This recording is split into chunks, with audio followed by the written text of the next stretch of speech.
Good morning and welcome back to Margin. This morning we're going to talk about the types of car insurance. So let's jump right into it.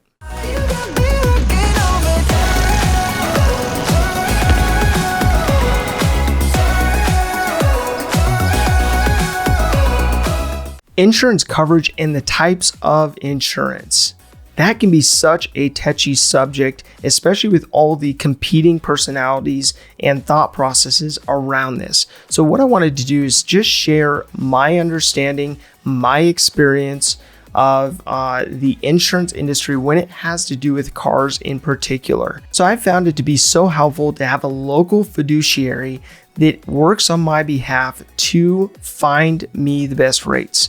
And so as I've experienced utilizing one insurance company after the next and utilizing someone who is actually able to look at this on my behalf, I've found that the insurance companies in a lot of ways are not that impressive, that they don't stand apart from each other by a whole lot. And so it's helpful to have someone in your corner to actually be looking at these things on a regular basis. So this individual would then pull together different quotes from different companies and would present those to you accordingly. So when looking at auto insurance, you're typically looking at full coverage, comprehensive liability insurance, or liability-only insurance.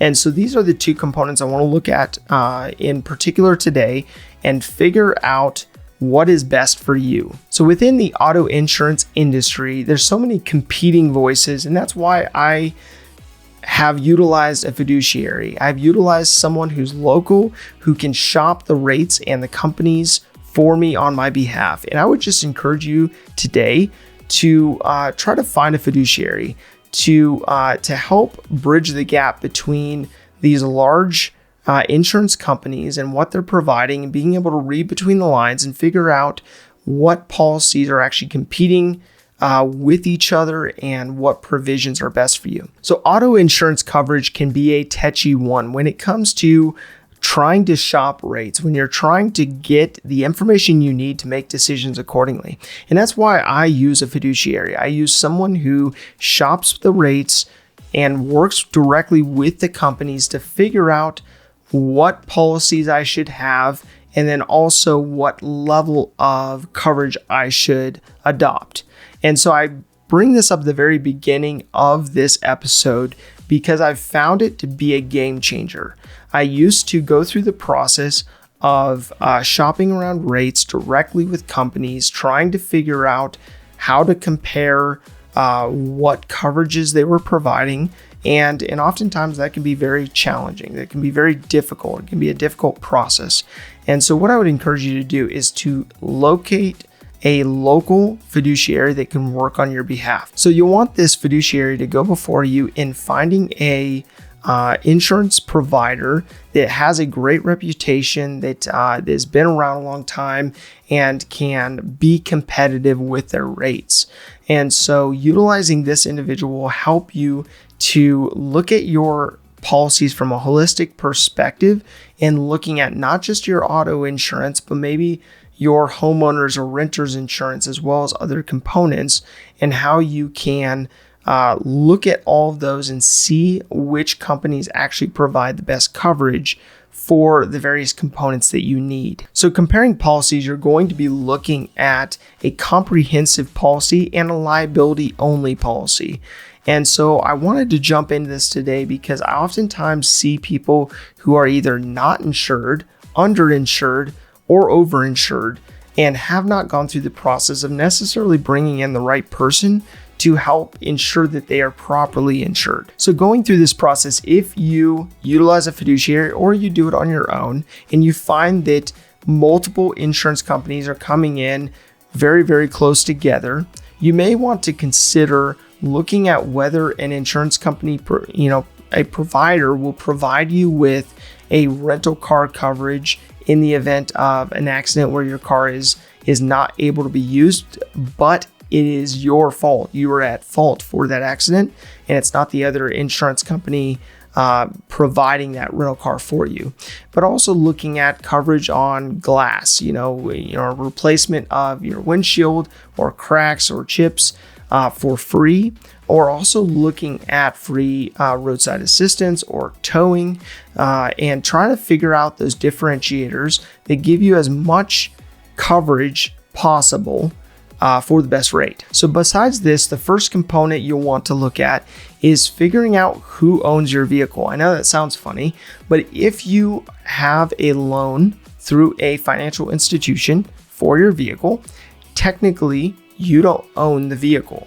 The bank owns the vehicle, and you have a loan on the vehicle, and you'll get the title free and clear once the vehicle is paid off. So the first step in the process is to figure out, okay, do I have a loan on the vehicle, who it's through, and then what are their specific requirements that I need to maintain? In most cases, you'll find that a comprehensive insurance policy for your auto, for your vehicle, is required if you have a loan on that vehicle. So the reason why they have this is so that if you get in a car accident where someone rear ends you, that the vehicle that they have put forth the money to pay the dealership for, that private party for, that vehicle is either repaired or replaced by the other insurance company, and to its original value, to its original state. And so that institution would then implement or force you to sign documents accordingly to ensure that you have the proper insurance in place at all times while you are paying off that vehicle. So if you actually own your vehicle free and clear, you have an option to go with a comprehensive full coverage or to do a liability-only policy. And so, for example, for me in particular, I've gone through the process of getting a full coverage, comprehensive coverage policy. And I do that mainly because the cost benefit offset doesn't make sense. So for me in particular, I went through the process of getting that full coverage policy, and I typically do a slightly higher deductible in order to have a lower annual premium. Also, I live in an area that unfortunately many people don't have auto insurance. So another add-on that I have is uninsured motorists.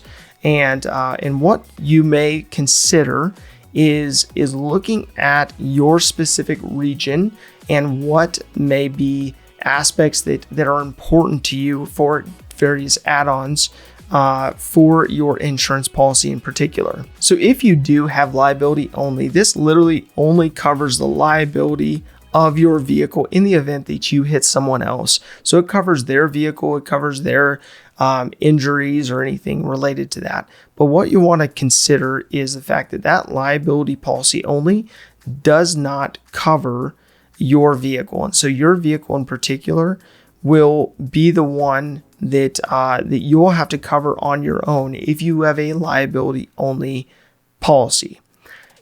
However, on the other side of the equation, if you have a comprehensive full coverage policy, that will cover both you and the other party in the event of an accident that is your fault. And so you'll want to consider what policy makes the most sense. Obviously, the liability policy is a lower cost option, whereas the comprehensive insurance policy is a higher cost option. But looking at those policies and comparing them based on what you're comfortable with if your car is indeed paid off. So in the event that your vehicle is paid off, you have the option to do a liability only policy or to do a comprehensive policy. Now, how you decide between those is typically what you'll do is you'll look at your vehicle that is paid off.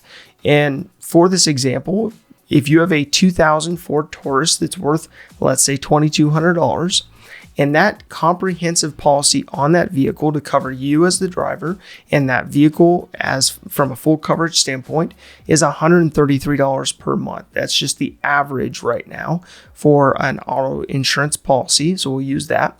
And let's say that if you were to utilize the liability only policy, you'd be paying $67 per month.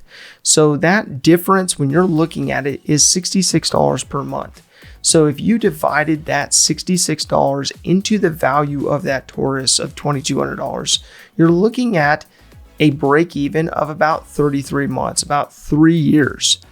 And so you need to factor in, okay, does it make sense for me to run the risk of basically being without that vehicle if it were totaled until I could save up to replace the vehicle? And at that point, it would take 3 years to replace that vehicle if you only put that amount of money aside.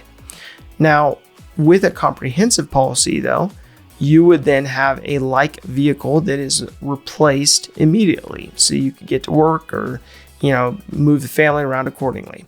And so what you want to look at is the cost benefit. For me, for each of the scenarios I've experienced with vehicles, it has made sense in most scenarios to have the comprehensive policy. And I've had a few examples where I've done liability only, but that's only when those vehicles have been worth pretty much nothing. And so at the end of the day, it didn't make a huge difference to me if that vehicle had been salvaged or was not repairable, and therefore I would just replace it because of its value. Of course, with these two policies, you'll want to go through the process of meeting with an insurance company, ideally one that can shop many rates, and to figure out, okay, based on your vehicle, is it financed or not? Who owns the vehicle? What are their requirements when it comes to your insurance? And then also looking at, if it's not a requirement for you to have a comprehensive policy, looking at whether it even makes sense to have a liability only policy. So my challenge to you today is to make sure you have some kind of insurance in place, whether it is liability only or it is a comprehensive policy, making sure that you have a policy in place so that you're covered in the event that your car is stolen, in the event that you're in a car accident or your car's broken into, or whatever the case may be, but making sure that you have a policy in place.